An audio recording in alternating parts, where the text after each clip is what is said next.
Hi, catch-up crew.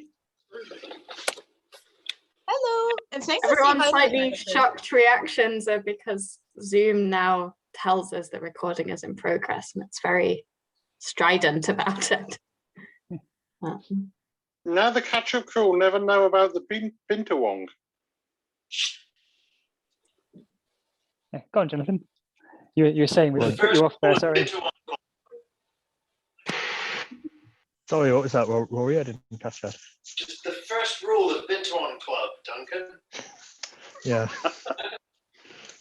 Is that everyone gets their very own Bintawong. It's adorable. It's like a little, yeah. Just a little friend. It's like a little creche. We all hang out together. Oh, Yeah. I want one. I don't know why kind I of find thought them it- so cute. They Yeah, I look so thought it looked a bit grumpy. grumpy and even a bit scruffy and a bit weird, but I quite liked it for that reason. It wasn't, yeah. I think that says a lot about the kind of things I find cute.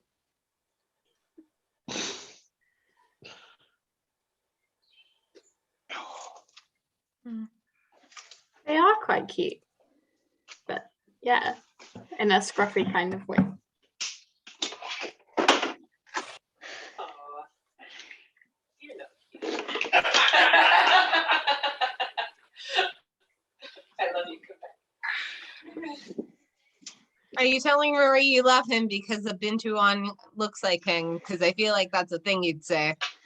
No, you said like gruffy but cute, and I said same. You're not cute. Wow.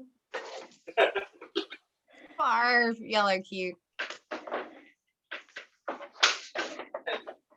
Your background noise is quite loud. I think it's Duncan. Thank you, Duncan. Sorry. I love how it was Malcolm that said that. Oi. It's just because Malcolm's so pleased that it's not him this time. Never been noisy. How are you doing, Malcolm? All right? Yeah, fine, thank you. Good stuff. Just, carrying on as we do. Yeah, yeah. Have you had a shift today, or are you relatively okay? Yeah, no, I've not worked since last week. And yeah, not sure when I'm going back, but I'm like doing stuff around the house and working on the van and things like that. So. Oh, yeah. How's the van doing? Fairly okay. As Yeah. in, like, the electrics are nearly done, and I'm very, like, I've started all the insulation and stuff like that, and then the walls go on shortly after. So Yeah. I'm kind of prepped for it all to happen fairly Ah, rapidly, but yeah.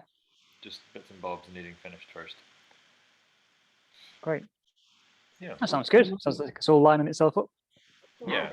Yeah, although everything takes ages and it's a slow process, is the way to summarize if you're going to do a project like that. Yeah, you do most of it yourself. Yeah, everything apart from the electrics and a tiny bit of welding that needed done, because but that's so far, and I'm not doing plumbing because I'm just not bothered about plumbing. Like having a shower, for example, whereas I know Duncan is wanting to have a shower, which is cool, different choice. I'm still at the trying to clean the damn thing out so that I can put the flooring in stage. Yeah, yeah. He's driving me slightly insane. Yeah, I found that took ages, but I think I was more finicky than I should have been in the end. But at the same time, it's like, Good to do a good job, though. yeah. Yeep, yeep, yeep. How are you, Katie? Hey, Good. Busy. Busy, it looks like, yeah. industrious, goal It might oriented. be story time, if such a thing is allowed. Oh shit, it's story time! Katie. Katie. I'm going to assume Katie's here. Yay! I will wander in and out, but will always be within hearing distance. Oh, okay. Lovely to see you. Lyric, do you want to pin me as we figure out how this goes? Aha. Now, are you sitting comfortably? That is really nice when everyone nods. Oh, Then I'll begin. Chapter 7, in which Kanga and Baby Roo come to the forest and Piglet has a bath. Nobody seemed to know where they came from, but there they were in the forest, Kanga and Baby Roo. When Pooh asked Christopher Robin, how did they come here? Christopher Robin said, in the usual way, if you know what I mean, Pooh. And Pooh, who didn't, said, oh. Then he nodded his head twice and said, in the usual way, ah. Then he went to call upon his friend Piglet to see what he thought about it. And at Piglet's house, he found Rabbit, so they all talked about it together. What I don't like about it is this, said Rabbit. Here we are, you, Pooh, and you, Piglet, and me, and suddenly, and Eeyore, said Pooh, and Eeyore, and then suddenly, and Owl, said Pooh, and Owl, and then all of a sudden, oh, and Eeyore, said Pooh. I was forgetting him. Here we are, said Rabbit, very slowly and carefully. All of us, and then suddenly we wake up one morning, and what do we find? We find a strange animal among us, an animal of whom we had never even heard before, an animal who carries her family about with her in her pocket. Suppose I carried my family about with me in my pocket. How many pockets should I want? 16, said Piglet. 17, isn't it? Said Rabbit. And one more for a handkerchief. That's 18. 18 pockets in one suit. I haven't time. There was a long and thoughtful silence. And then Pooh, who had been frowning very hard for some minutes, said, I make it 15. What? Said Rabbit. 15. 15 what? Your family. What about them? Pooh rubbed his nose and said that he thought Rabbit had been talking about his family. Did I? Said Rabbit carelessly. Yes, you said. Never mind, Pooh, said Piglet impatiently. The question is, what are we to do about Kanga? Oh, I see, said Pooh. The best way, said Rabbit, would be this. The best way would be to steal Baby Roo and hide him. And then when Kanga says, where's Baby Roo? We say, aha. Aha, said Pooh, practicing. Aha. Aha. Of course, he went on. We could say, aha, even if we hadn't stolen Baby Roo. Pooh, said Rabbit kindly, you haven't any brain. I know, said Pooh humbly. We say, aha, so that Kanga knows that we know where Baby Roo is. Aha means we'll tell you where Baby Roo is if you promise to go away from the forest and never come back. Now, don't talk while I think. Pooh went into a corner and tried saying, aha, in that sort of voice. Sometimes it seemed to him that it did mean what Rabbit said, and sometimes it seemed to him that it didn't. I suppose it's just practice, he thought. I wonder if Kanga will have to practice it too, so as to understand it. There's just one thing, said Piglet, fidgeting a bit. I was talking to Christopher Robin, and he said that Kanga was generally regarded as one of the fiercer animals. I am not frightened of fierce animals in the ordinary way, but it is well known that if one of the fiercer animals is deprived of its young, it becomes as fierce as two of the fiercer animals, in which case, aha is perhaps a foolish thing to say. Piglet, said Rabbit, taking out a pencil and licking the end of it. You haven't any pluck. It's hard to be brave, said Piglet, sniffing slightly, when you're only a very small animal.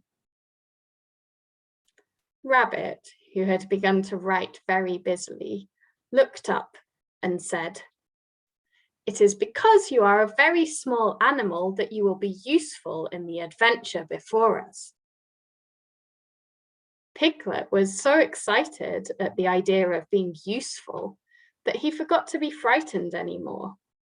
And when Rabbit went on to say that Kangas were only fierce during the winter months, being at other times an affectionate disposition, he could hardly sit still. He was so eager to begin being useful at once. What about me? Said Pooh. I suppose I shan't be useful. Never mind, Pooh, said Piglet comfortingly. Another time, perhaps. Without Pooh, said Rabbit solemnly as he sharpened his pencil, the adventure would be impossible. Oh, said Piglet, and tried not to look disappointed. But Pooh went into a corner of the room and said proudly to himself, Impossible without me, that sort of bear. Now listen, all of you, said Rabbit when he had finished writing. And Pooh and Piglet sat listening very eagerly with their mouths open. This is what Rabbit read out. Plan to capture Baby Roo. 1. General remarks. Kanga runs faster than any of us, even me.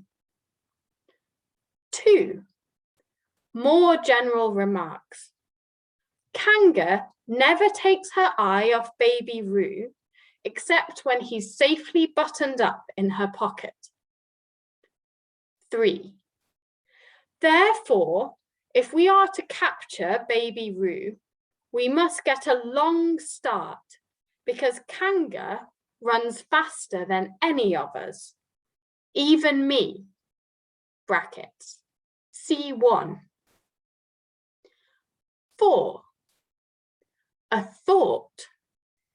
If Roo had jumped out of Kanga's pocket and Piglet had jumped in, Kanga wouldn't know the difference because Piglet is a very small animal.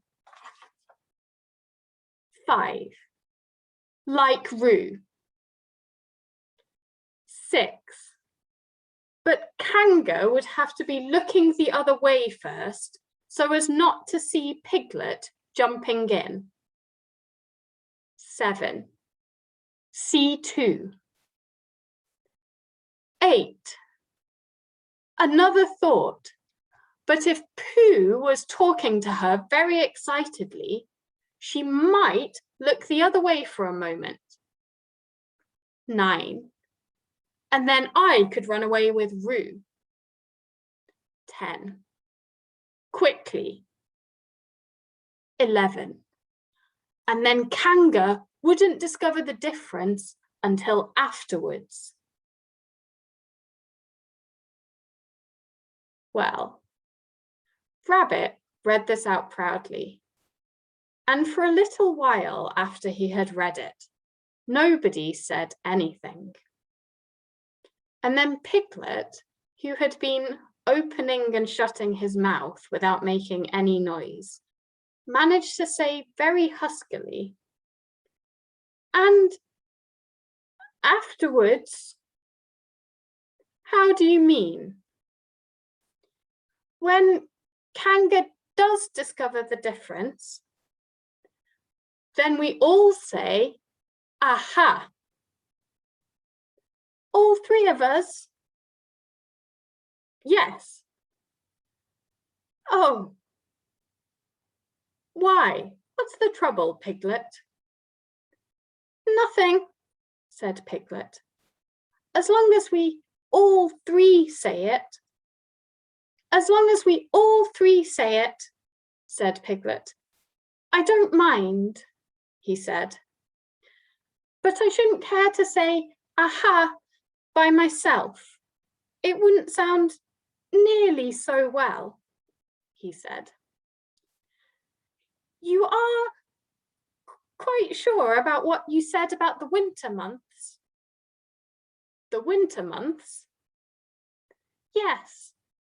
Only being fierce in the winter months." "Oh, yes, that's all right. Well, Pooh, you see what you have to do?" "No," said Pooh Bear. "Not yet," he said. "What do I do?" "Well, you just have to talk very hard to Kanga so she doesn't notice anything." "Oh, what about?" "Anything you like." "You mean like telling her a bit of poetry or something?" "That's it," said Rabbit. "Splendid. Now, come along." So they all went out to look for Kanga. Kanga and Roo were spending a quiet afternoon in a sandy part of the forest. Baby Roo was practicing very small jumps in the sand and falling down mouse holes and climbing out of them. And Kanga was fidgeting about and saying, "Just one more jump, dear, and then we must go home." And at that moment, who should come stumping up the hill but Pooh. "Good afternoon, Kanga." "Good afternoon, Pooh." "Look at me jumping," squeaked Roo, and fell into another mouse hole. "Hello, Roo, my little fellow." "We were just going home," said Kanga. "Good afternoon, Rabbit. Good afternoon, Piglet." Rabbit and Piglet, who had now come up from the other side of the hill, said, "Good afternoon," and "Hello, Roo." And Roo asked them to look at him jumping. So they stayed and looked. And Kanga looked too. "Oh, Kanga," said Pooh, after Rabbit had winked at him twice. "I don't know if you are interested in poetry at all." "Hardly at all," said Kanga. "Oh," said Pooh. "Roo, dear, just one more jump and then we must go home." There was a short silence while Roo fell down another mouse hole. "Go on," said Rabbit in a loud whisper behind his paw. "Talking of poetry," said Pooh, I made up a little piece as I was coming along. It went like this. Now, let me see. Fancy, said Kanga. Now, Roo dear. You'll like this piece of poetry, said Rabbit. You'll love it, said Piglet. You must listen carefully, said Rabbit. So as not to miss any of it, said Piglet. Oh, yes, said Kanga, but she still looked at baby Roo. How did it go, Pooh? Said Rabbit. Pooh gave a little cough and began. Lines written by a bear of very little brain. On Monday, when the sun is hot, I wonder to myself a lot, now, is it true or is it not, that what is which and which is what? On Tuesday, when it hails and snows, the feeling on me grows and grows, that hardly anybody knows if those are these or these are those. On Wednesday, when the sky is blue, and I have nothing else to do, I sometimes wonder if it's true that who is what and what is who. On Thursday, when it starts to freeze and hoarfrost twinkles on the trees, how very readily one sees that these are whose, but whose are these? On Friday, yes, it is, isn't it? Said Kanga, not waiting to hear what happened on Friday. Just one more jump, Roo dear, and then we really must be going. Rabbit gave Pooh a hurrying up sort of nudge. Talking of poetry, said Pooh quickly, have you ever noticed that tree right over there? Where? Said Kanga. Now, Roo. Right over there, said Pooh, pointing behind Kanga's back. No, said Kanga. Now, jump in, Roo dear, and we'll go home. You ought to look at that tree right over there, said Rabbit. Shall I lift you in, Roo? And he picked up Roo in his paws. I can see a bird in it from here, said Pooh. Or is it a fish? You ought to see that bird from here, said Rabbit, unless it's a fish. It isn't a fish, it's a bird, said Piglet. So it is, said Rabbit. Is it a starling or a blackbird? Said Pooh.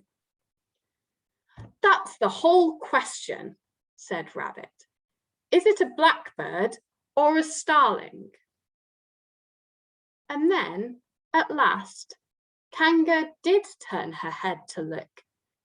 And the moment her head was turned, Rabbit said in a loud voice, In you go, Roo. And in jumped Piglet into Kanga's pocket, and off scampered Rabbit with Roo in his paws as fast as he could. Why, where's Rabbit? Said Kanga, turning round again. Are you all right, Roo dear? Piglet made a squeaky Roo noise from the bottom of Kanga's pocket. Rabbit had to go away, said Pooh. I think he thought of something he had to go and see about suddenly. And Piglet? I think Piglet thought of something at the same time. Suddenly. Well, we must be getting home, said Kanga. Goodbye, Pooh. And in 3 large jumps, she was gone. Pooh looked after her as she went.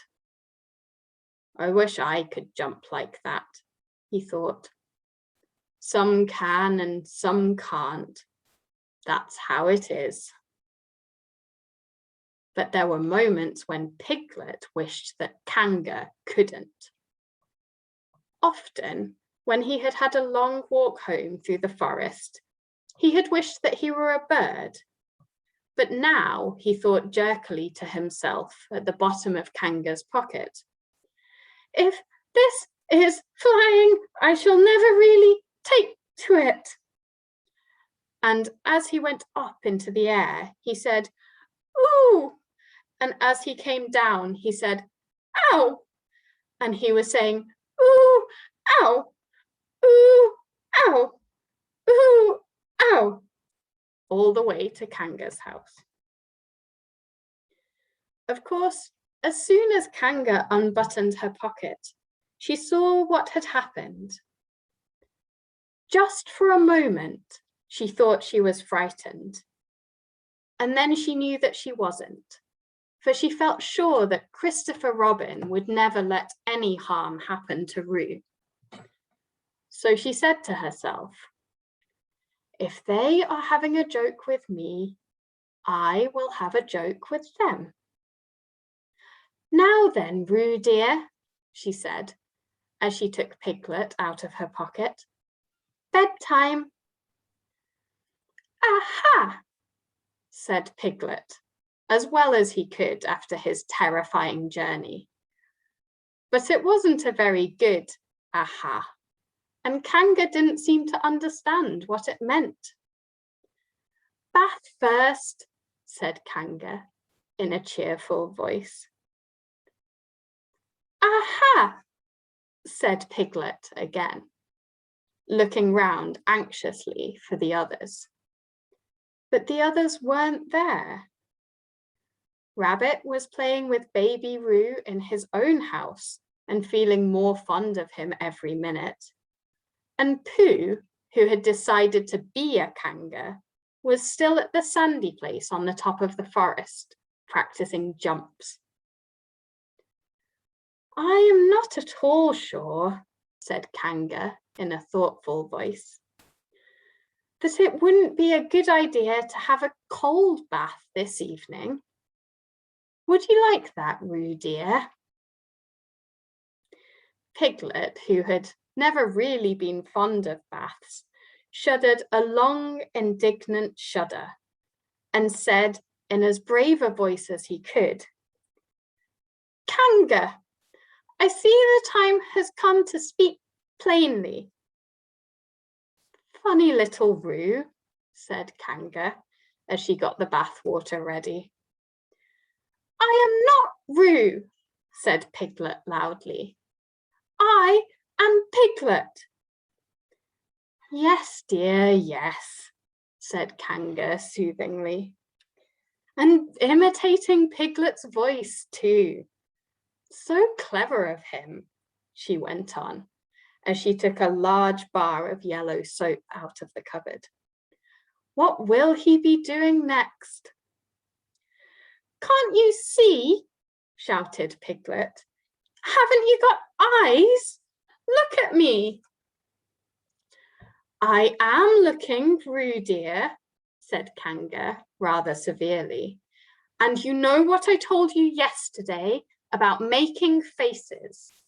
If you go on making faces like Piglet's, you will grow up to look like Piglet, and then think how sorry you'll be. Now then, into the bath, and don't let me have to speak to you about it again. Before he knew where he was, Piglet was in the bath, and Kanga was scrubbing him firmly with a large, lathery flannel. Ow! Cried Piglet. Let me out! I'm Piglet! Don't open the mouth, dear, or the soap goes in, said Kanga. There, what did I tell you? You did it on purpose, spluttered Piglet, as soon as he could speak again. and then accidentally had another mouthful of leathery flannel. "That's right, dear. Don't say anything," said Kanga.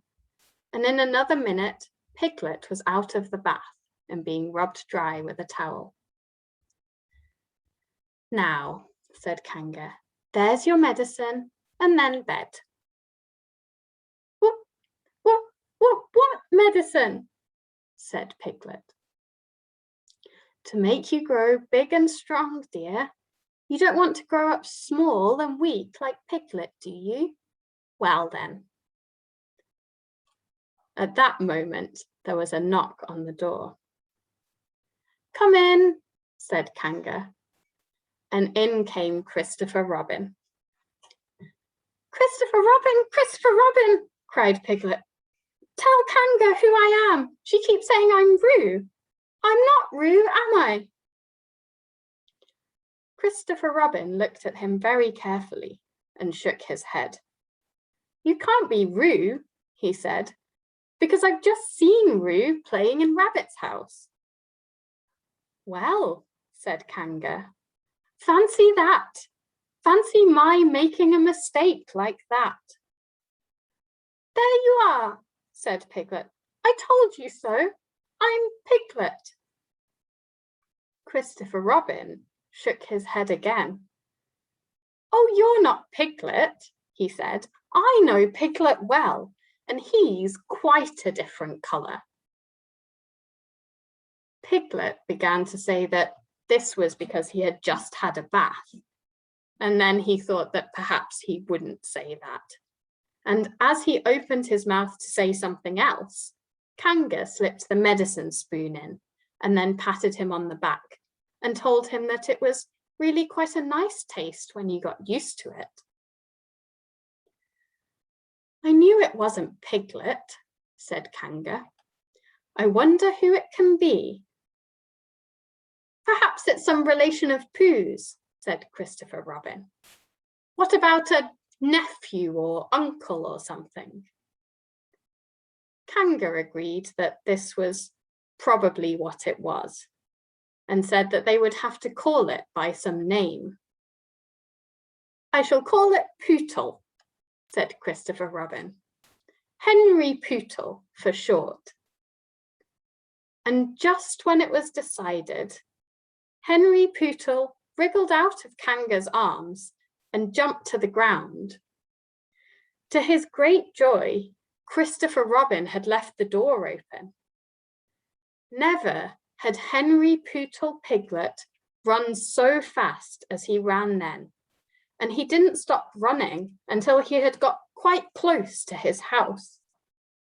But when he was 100 yards away, he stopped running and rolled the rest of the way home so as to get his nice own comfortable colour again. So Kanga and Roo stayed in the forest, and every Tuesday, Roo spent the day with his great friend Rabbit, and every Tuesday, Kanga spent the day with her great friend Pooh, teaching him to jump, and every Tuesday, Piglet spent the day with his great friend Christopher Robin. So they were all happy again.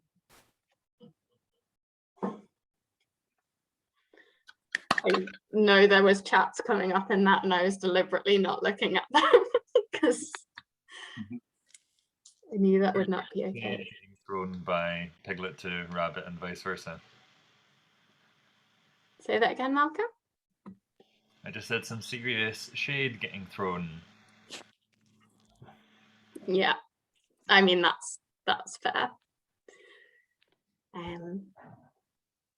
Michael and Tara and Aroha, do you want a goodbye bedtime now?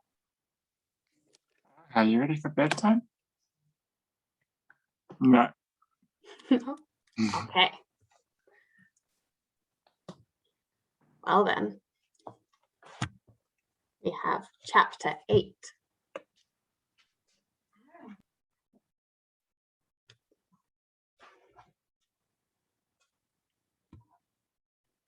Okay.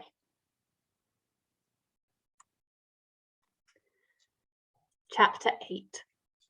in which Christopher Robin leads an expedition to the North Pole.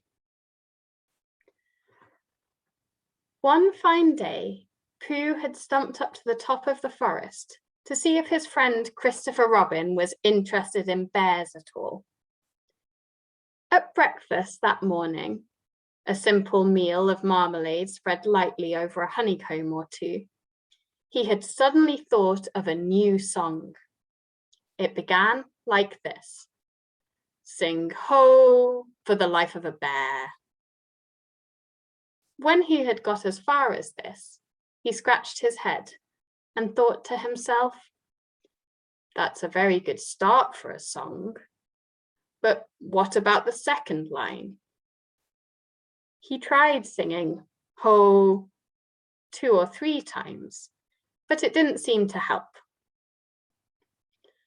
Perhaps it would be better, he thought, if I sang hi for the life of a bear. So he sang it, but it wasn't. "Very well then," he said.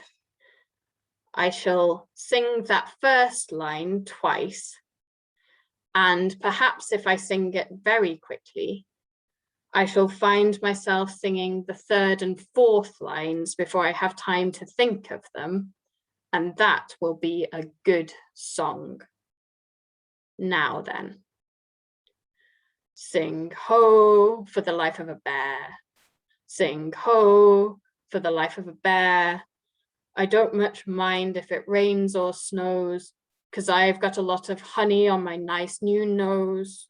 I don't much care if it snows or thaws, 'cause I've got a lot of honey on my nice clean paws. Sing ho for the life of a bear. Sing ho for a bear. And I'll have a little something in an hour or two." He was so pleased with this song that he sang it all the way to the top of the forest.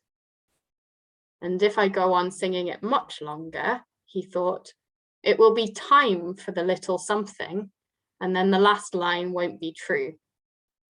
So he turned it into a hum instead. Christopher Robin was sitting outside his door, putting on his big boots. As soon as he saw the big boots, Pooh knew that an adventure was going to happen, and he brushed the honey off his nose with the back of his paw and spruced himself up as well as he could, so as to look ready for anything. "Good morning, Christopher Robin," he called out. "Hello, Pooh Bear. I can't get this boot on." "That's bad," said Pooh. "Do you think you could very kindly lean against me, because I keep pulling so hard that I fall over backwards?"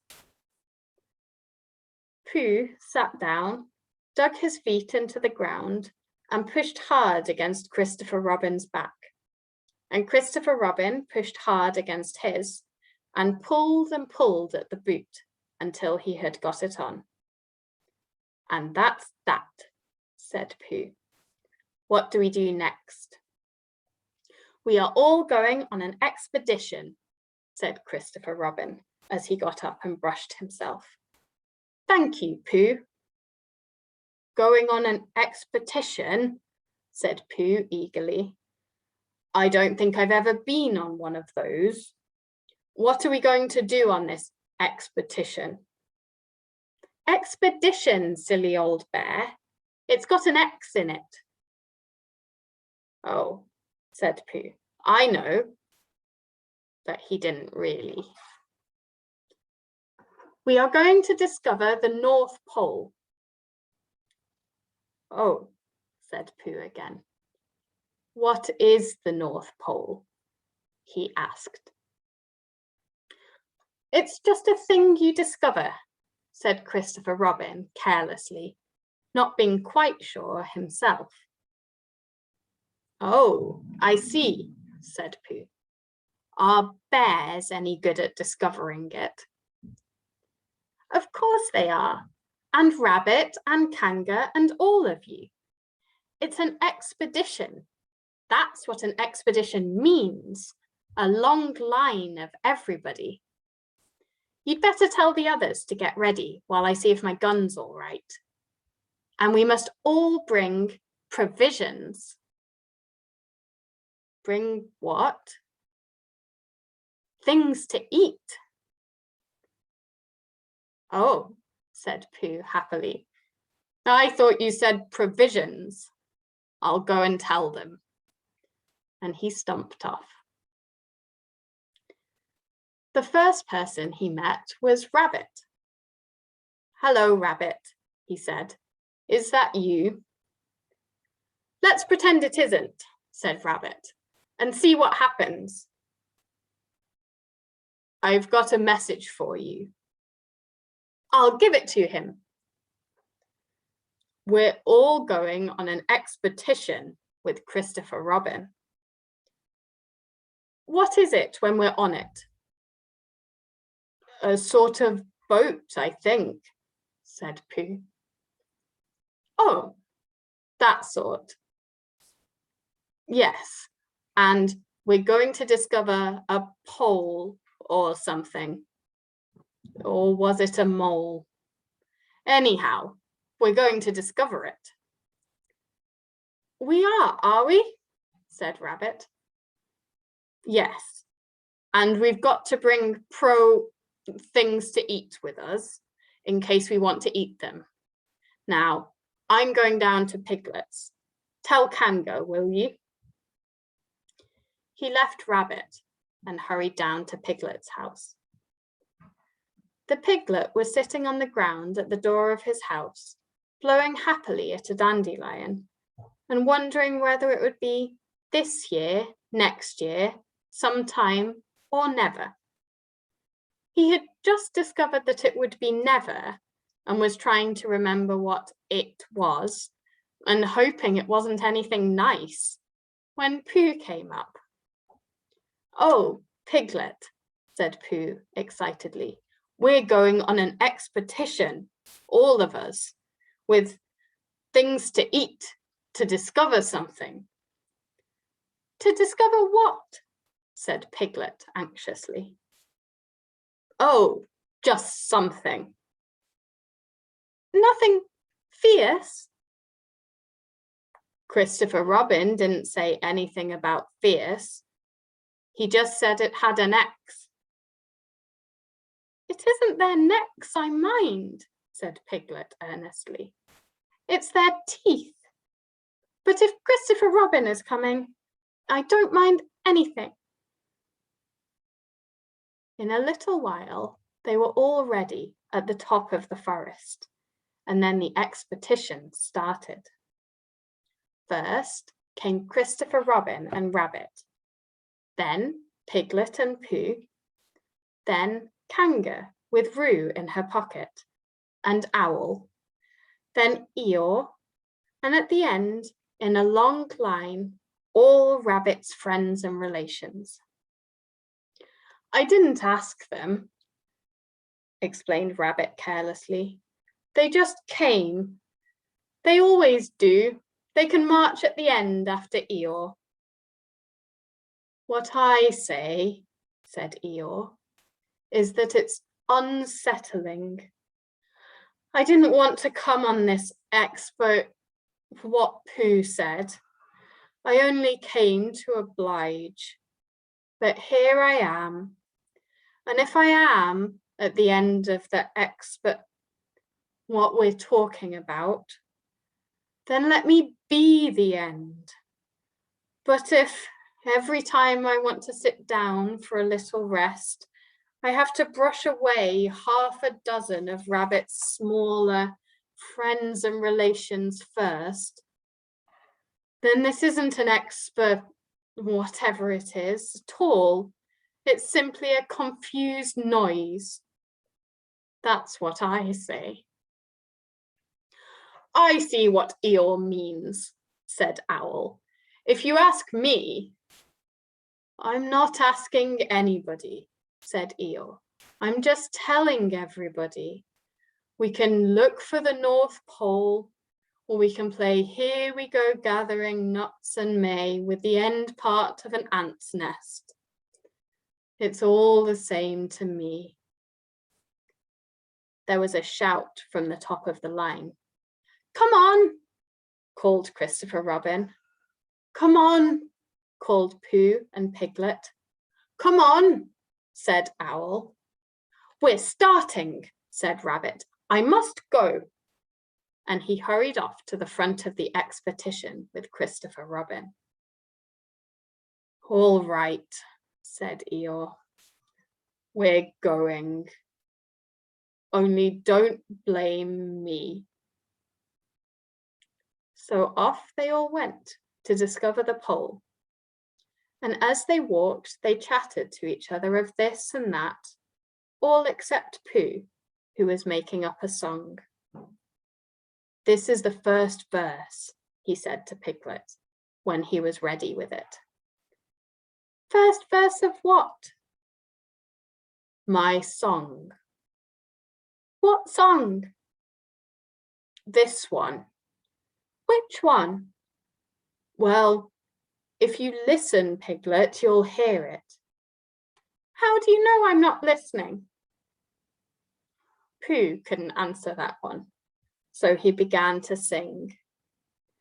They all went off to discover the pole, Owl and Piglet and Rabbit and all. It's a thing you discover, as I've been told, by Owl and Piglet and Rabbit and all. Eeyore, Christopher Robin and Pooh and Rabbit's relations all went too, and where the pole was, none of them knew. Sing hey for Owl and Rabbit and all. Hush, said Christopher Robin, turning around to Pooh. We're just coming to a dangerous place. Hush, said Pooh, turning round quickly to Piglet. Hush, said Piglet to Kanga. Hush, said Kanga to Owl, while Roo said, hush, several times to himself, very quietly. Hush, said Owl to Eeyore. Hush, said Eeyore in a terrible voice to all Rabbit's friends and relations, and hush, they said hastily to each other, all down the line, until it got to the last one of all.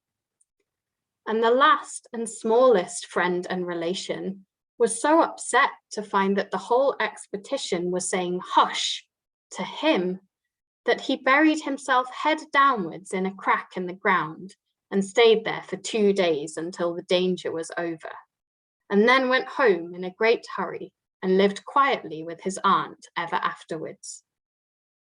His name was Alexander Beetle.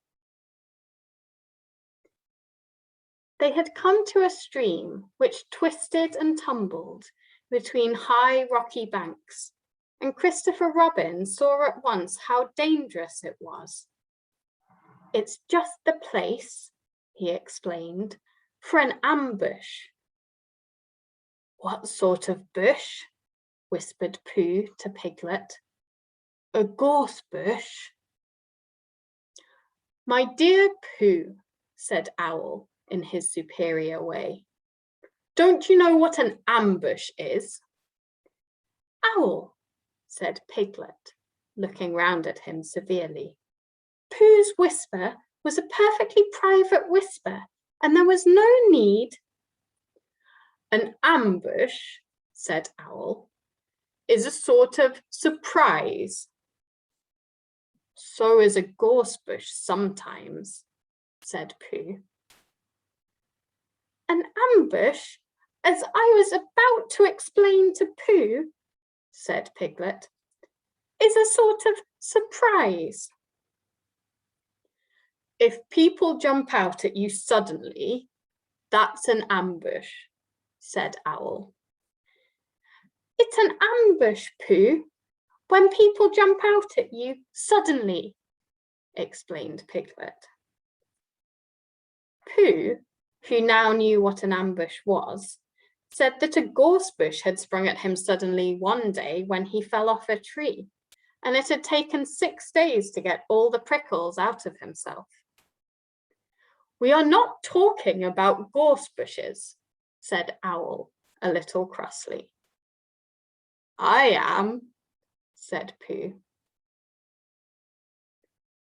They were climbing very cautiously up the stream now, going from rock to rock, and after they had gone a little way, they came to a place where the banks widened out at each side, so that on each side of the water there was a level strip of grass on which they could sit down and rest. As soon as he saw this, Christopher Robin called, "Halt!" and they all sat down and rested. "I think," said Christopher Robin, "that we ought to eat all our provisions now so that we shan't have so much to carry." "Eat all our what?" said Pooh. "All that we've brought," said Piglet, getting to work. "That's a good idea," said Pooh, and he got to work too. "Have you all got something?" asked Christopher Robin with his mouth full. "All except me," said Eeyore. "As usual." He looked round at them in his melancholy way. "I suppose none of you are sitting on a thistle by any chance?" "I believe I am," said Pooh. "Ow!" He got up and looked behind him. "Yes, I was. I thought so." "Thank you, Pooh, if you've quite finished with it." He moved across to Pooh's place and began to eat. "It doesn't do them any good, you know, sitting on them," he went on as he looked up, munching.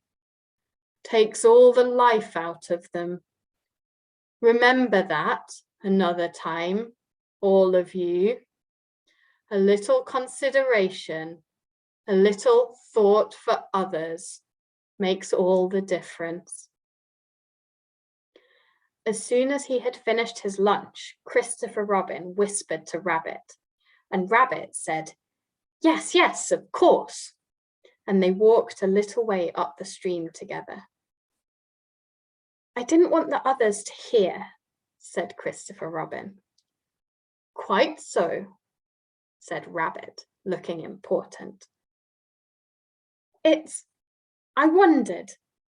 It's only, Rabbit, I suppose you don't know.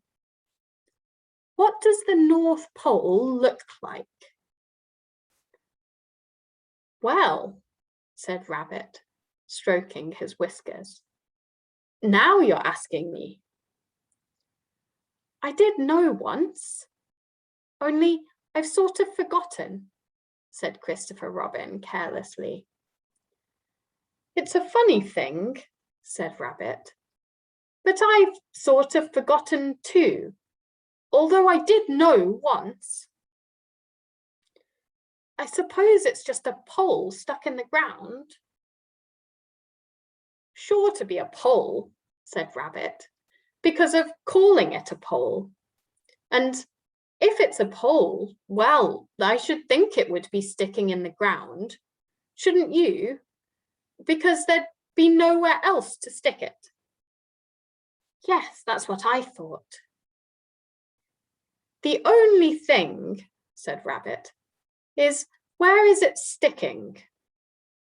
"That's what we're looking for," said Christopher Robin. They went back to the others. Piglet was lying on his back, sleeping peacefully. Roo was washing his face and paws in the stream, while Kanga explained to everybody proudly that this was the first time he had ever washed his face himself. An owl was telling Kanga an interesting anecdote full of long words like encyclopedia and rhododendron, to which Kanga wasn't listening. "I don't hold with all this washing," grumbled Eeyore. "This modern, behind the ears nonsense. What do you think, Pooh?" "Well," said Pooh, "I think..." But we shall never know what Pooh thought, for there came a sudden squeak from Roo, a splash, and a loud cry of alarm from Kanga. "So much for washing," said Eeyore. "Roo's fallen in," cried Rabbit, and he and Christopher Robin came rushing down to the rescue. "Look at me swimming," squeaked Roo from the middle of the pool, and was hurried down a waterfall into the next pool. "Are you all right, Roo dear?" called Kanga anxiously. "Yes," said Roo. "Look at me swim." And down he went over the next waterfall into another pool. Everybody was doing something to help. Piglet, wide awake suddenly, was jumping up and down and making, "Oh, I say," noises. Owl was explaining that in a case of sudden and temporary immersion, the important thing was to keep the head above water. Kanga was jumping along the bank saying, "Are you sure you're all right, Roo dear?" To which Roo, from whatever pool he was in at the moment, was answering, "Look at me swimming." Eeyore had turned around and hung his tail over the first pool into which Roo fell, and with his back to the accident, was grumbling quietly to himself and saying, "All this washing, but catch onto my tail, little Roo, and you'll be all right." And Christopher Robin and Rabbit came hurrying past Eeyore and were calling out to the others in front of them. "All right, Roo, I'm coming," called Christopher Robin. "Get something across the stream lower down, some of you fellows," called Rabbit. But Pooh was getting something. 2 pools below Roo, he was standing with a long pole in his paws, and Kanga came up and took one end of it, and between them they held it across the lower part of the pool. And Roo, still bubbling proudly, "Look at me swimming," drifted up against it and climbed out. "Did you see me swimming?" squeaked Roo excitedly, while Kanga scolded him and rubbed him down. "Pooh, did you see me swimming? That's called swimming, what I was doing. Rabbit, did you see what I was doing? Swimming. Hello, Piglet. I say, Piglet, what do you think I was doing? Swimming. Christopher Robin, did you see me?" But Christopher Robin wasn't listening. He was looking at Pooh. "Pooh," he said, "where did you find that pole?" Pooh looked at the pole in his hands. "I just found it," he said. "I thought it ought to be useful. I just picked it up." "Pooh," said Christopher Robin solemnly, "the expedition is over. You have found the North Pole." "Oh," said Pooh. Eeyore was sitting with his tail in the water when they all got back to him.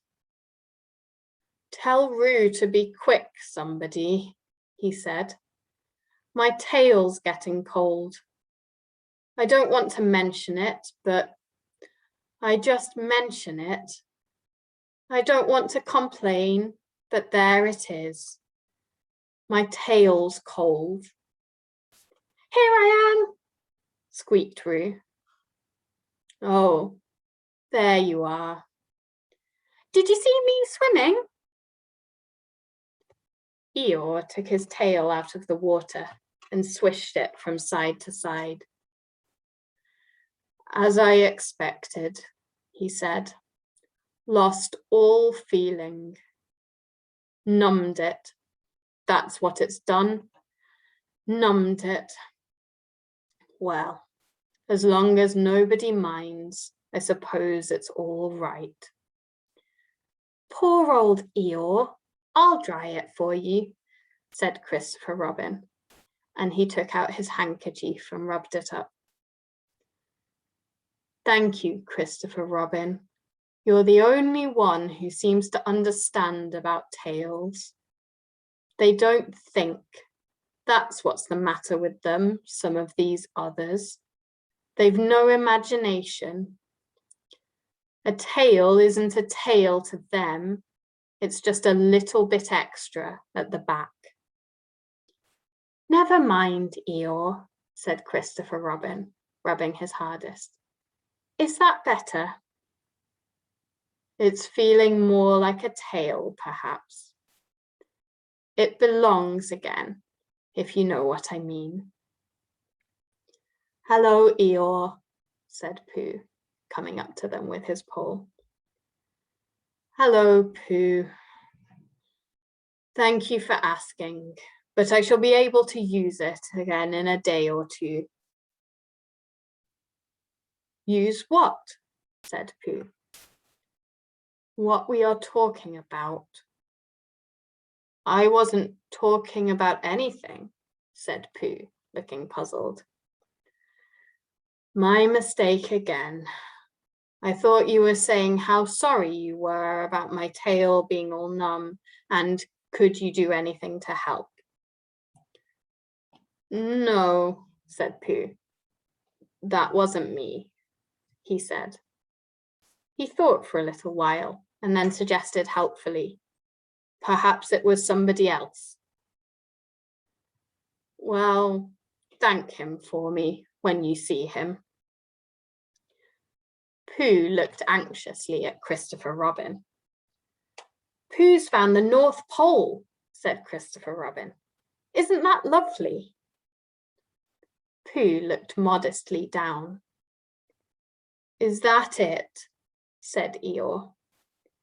Yes, said Christopher Robin. Is that what we were looking for?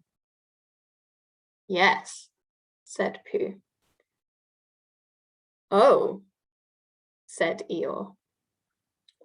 Well, anyhow, it didn't rain, he said. They stuck the pole in the ground, and Christopher Robin tied a message onto it. North Pole, discovered by Pooh. Pooh found it. And they all went home again. And I think, but I am not quite sure, that Roo had a hot bath and went straight to bed. But Pooh went back to his own house and, feeling very proud of what he had done, had a little something to revive himself.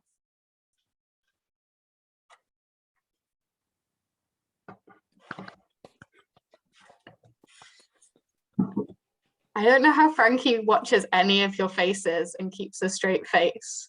I have to actively not look at any of you.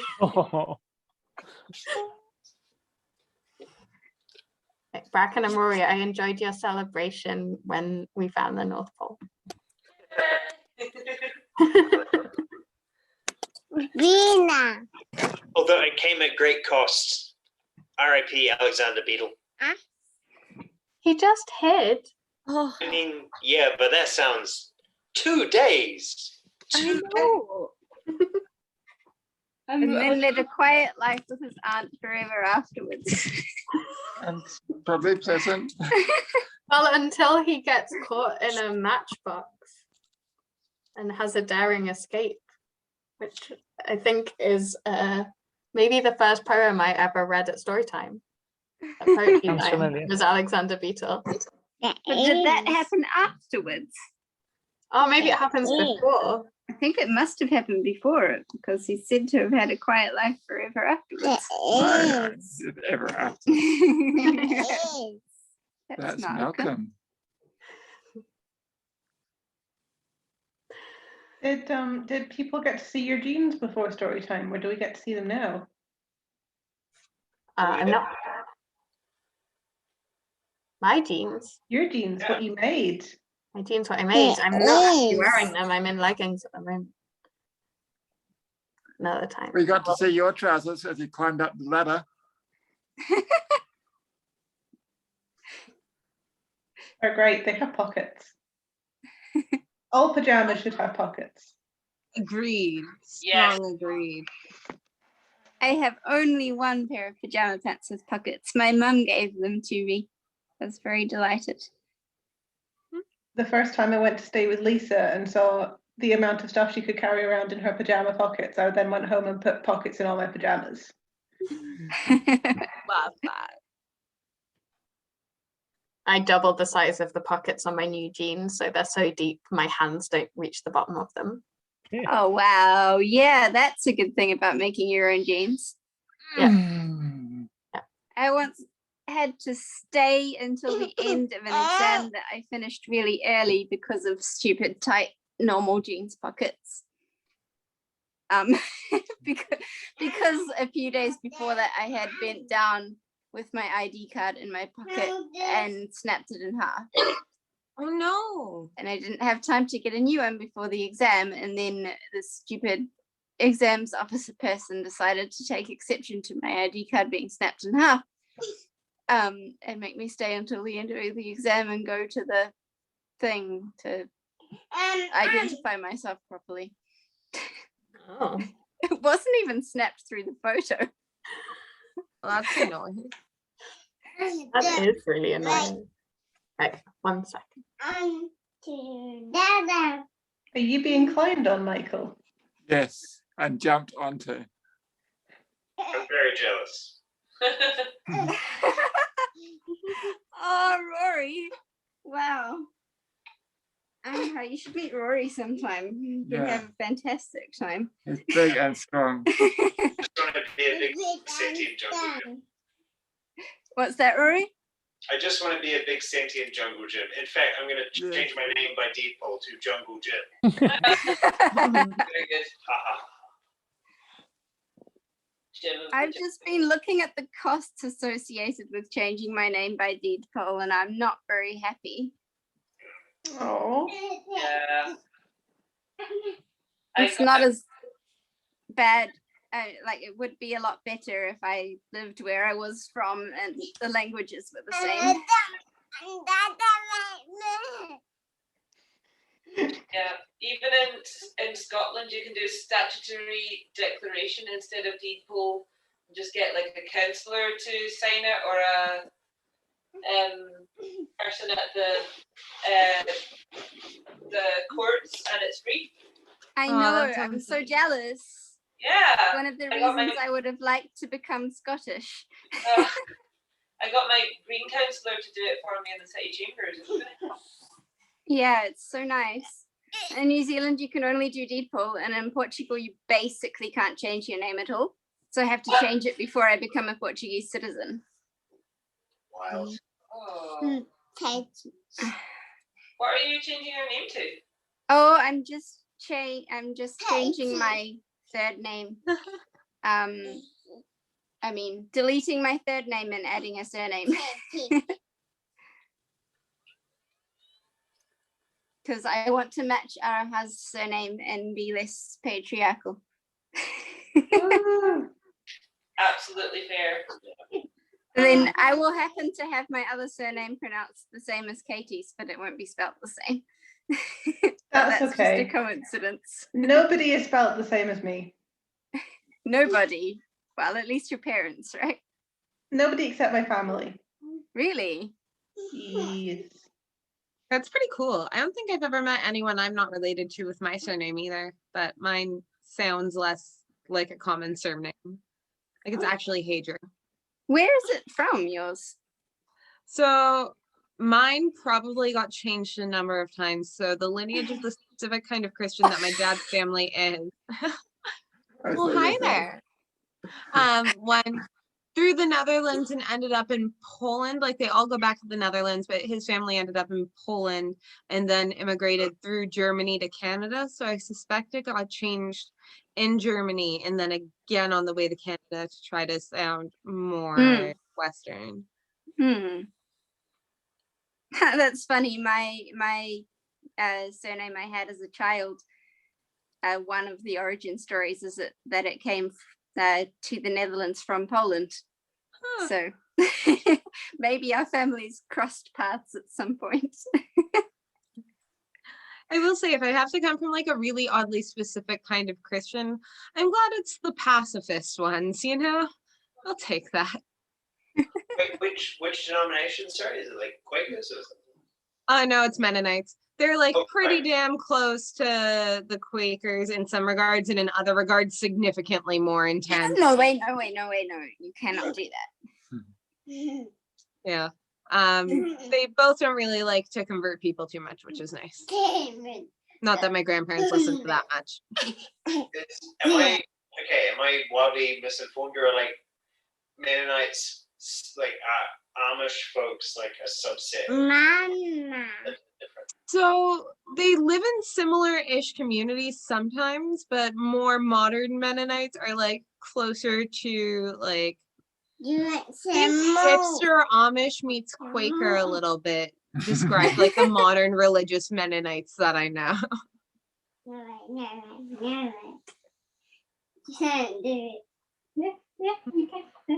Yeah, big on volunteer work types. A little bit less stuck in their communities. I've been informed by the only person I've met who's not in my family who shares my surname, who's a student at work, that everyone with the surname spelled our way is like at least distantly related somewhere. That's really cool. Laurie is in like well. Hugh Laurie is much more like with the U instead of the W is much more common. But I don't know. That's the same for us as well. Like Sudbury is not a particularly unusual name, but we're the only people that spell it the way we spell it. My last name is White. Our surname spelt like it is very common, but not with our pronunciation. We Like in the should north say of England, it's basically always Bruff. Really? In New Zealand, we had a Bruff family living on the same street. Like no close relation, but same spelling. My PhD supervisor later had a master's student with the surname Bruff, and then obviously thought that he must have gotten the pronunciation of my surname wrong all those years and started to pronounce it Bruff.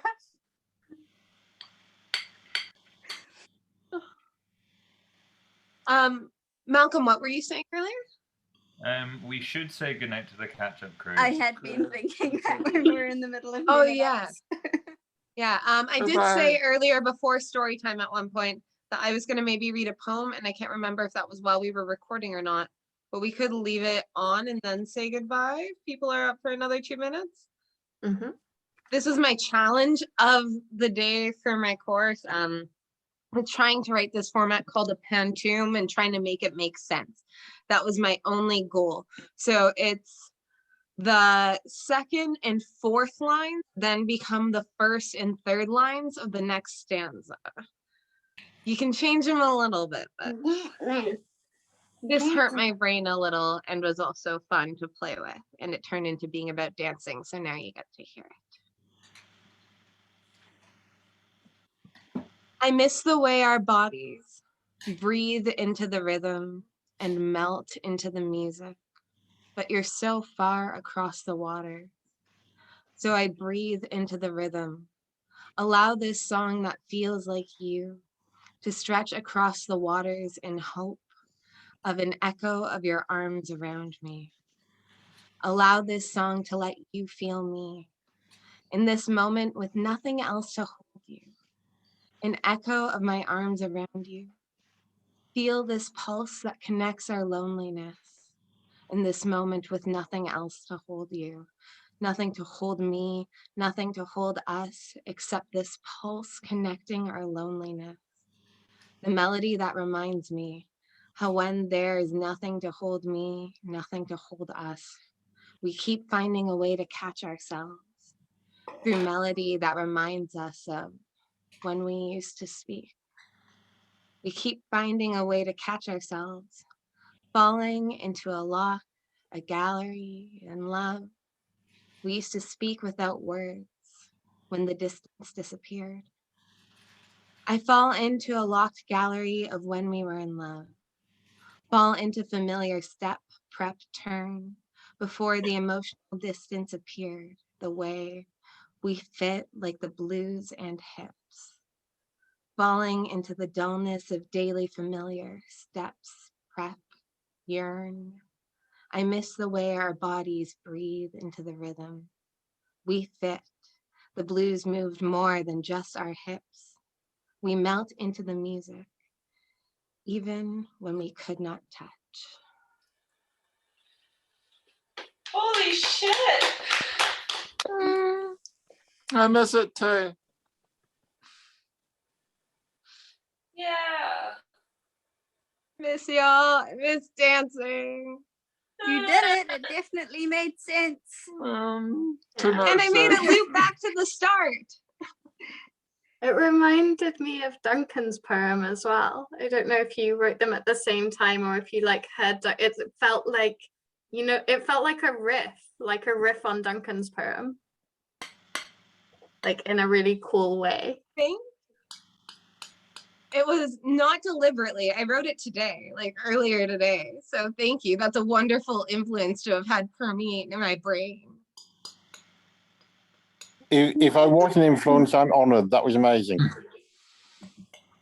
No.